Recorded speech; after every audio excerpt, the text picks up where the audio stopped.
it's Monica. Welcome back to Homeschool Voices. In today's video, we're going to talk about the 3 pillars of lifelong learning.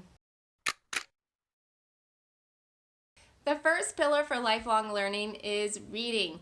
Yes, I talk about it a lot. Out of all the things that you do in school, reading is by far the most important thing.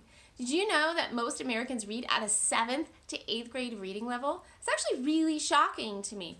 And it's not ideal, and it's not something that you want for your kid. You want to work as much as possible, even as they get older. You want to have your kids read aloud, and you want to have them be really great readers, as great as they can be. Everybody is different, right? But as great as they can be. Even if your child has ADHD, even if your child is dyslexic, you want to do your best. Even if you cannot afford a tutor, there are ways, even for parents, to learn the tricks of the trade, even for dyslexia, to help your children. So keep plugging away, keep doing your best, keep working at it, and help your kids to have strong reading skills. The next pillar for lifelong learning is curiosity. You have to be curious. You have to want to know something to really retain that information in your head for the long term. So if you're not interested, if you're not curious, you're probably not going to keep that information in your head. And furthermore, when you're done with school and you're done with college, you're probably not going to learn very much. You're probably going to go to work, come home, be tired, sit down, watch TV, wash, rinse, and repeat. And that's how your life is going to go, and that's okay. But if you want to raise a lifelong learner, you have to try to encourage your child to be curious. Now, some kids who've been in a public school setting, or some kids who have been doing public school at home, have really lost their curiosity. And if you notice that your kid is just like, just not interested in anything, and don't just, say, well, they're 12 years old, no, even a 12-year-old should be curious about stuff. Even a 13 or 14-year-old should be curious about stuff. So if your child's not curious about stuff, that's a little bit of a red flag. And you need to ask yourself, what can I do to help my child be more curious? And what in my child's life is causing him or causing her to be less curious than he or she should be? There are a lot of go-to culprits for killing curiosity, and you're not going to want to hear it, but I'm going to tell you anyway. Video games, movies, TV, all of these things can cause a child to be less curious. I know documentaries are great. They're educational. My son looks up things all the time on YouTube. I'm not saying that they automatically kill curiosity, but they can. Why? Because it's easy entertainment. That easy entertainment, when you're just used to just taking things in without having to really do any work, when everything's super easy, you just want things to come to you. You don't even want to have to work so much that you even have to think. Like even too much thinking is like work.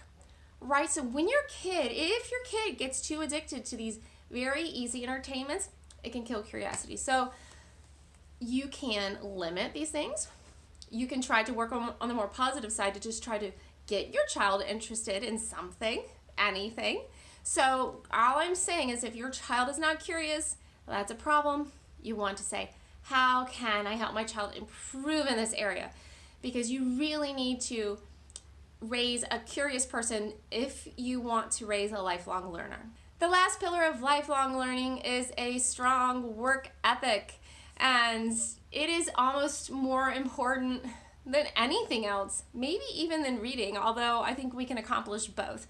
For example, if you have 4 kids and they're all young, and you're like, oh, my kids have to learn this, and this, right? You have all these little boxes you need to check for the year. They got to write their letters, and they got to learn all their sight words, whatever it is that you want to do. But your kids keep interrupting you, or they keep saying no, or they have a negative attitude. I'm telling you, more important than those academics is the discipline, is the work ethic. So you need to teach them to be positive about work. And we don't really get positive about work by avoiding work. Work needs to be such a regular part of our life that we're not negative about it, that we whistle while we work. We're just happy when we work because we're so accustomed to working. It's nothing new and terrible and negative. It's just a regular part of life. So if you can raise a child to have a strong work ethic, Then, when they're curious about something, they will say, I want to learn about that. Maybe I'll watch some videos. Because of the work ethic, now they might say, I didn't learn enough in those videos. Maybe I want to read some books. Then they'll look up a book. Because they have strong reading skills, it won't be exhausting work to read the book. And then their curiosity and their work ethic will carry them through, and they will read the book, and they will continue to learn long after you're done homeschooling them, long after they're done with college. Because really, if you have a 22-year-old or a 23-year-old who's finished college and they're just done learning, like so many people, to me, that's not satisfying. I want to raise lifelong learners, and I guess if you're watching this video, you do too. So those are the 3 pillars. And that work ethic, again, you keep revisiting these 3 things. Say, do my children have a positive attitude towards work? Do they whistle while they work, basically? And if not, say, how can I help shape their world or help them to look at things differently? And I don't necessarily mean in a punitive way, but what can you do? Get creative. Ask your friends. How can you help your kids to have a stronger work ethic, to be more curious, and have stronger reading skills? So all of those things, if you can really, really be strong in all of those areas, if you can help your kids be strong in all of those areas, you will raise lifelong learners. If I forgot anything, please tell me in the comments below. I want to hear about it. If you like this video, please click thumbs up. If you want to hear more videos like this, please click subscribe and the notification bell next to it. In the meantime, happy homeschooling and have a great day.